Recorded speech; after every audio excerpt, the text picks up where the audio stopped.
They're not telling you what's really happening in Michigan's homeless camps. From Lansing to Traverse City, people are being ticketed, pushed out, and told to disappear, all while President Donald Trump is leading a new war against homeless people nationwide. This is So What Michigan, where we cut through the political BS to show you what's really happening in our communities, even when it affects the folks with the least power to fight back. Here's the bigger picture. Last year, the US Supreme Court ruled that cities can ticket people for, quote, public camping, even if there's nowhere else for them to go. Last month, President Donald Trump went further, ordering states to institutionalize homeless people who are deemed a, quote, risk, or else lose their federal housing funds. And now he's straight up telling homeless folks in DC to leave the city. The White House calls it cleaning up the streets.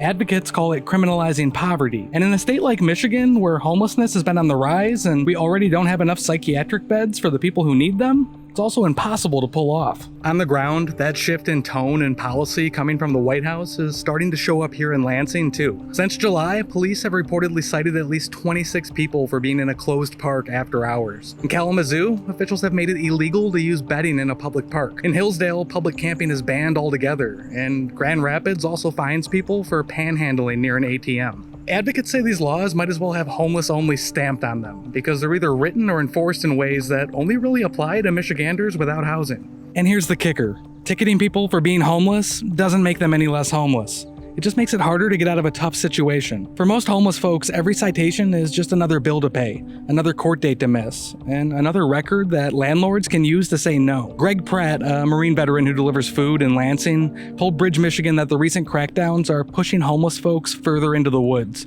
out of sight and harder to help. City officials have said that clearing visible camps is all about promoting public health and safety, but the people actually living in these encampments are calling it survival. So what?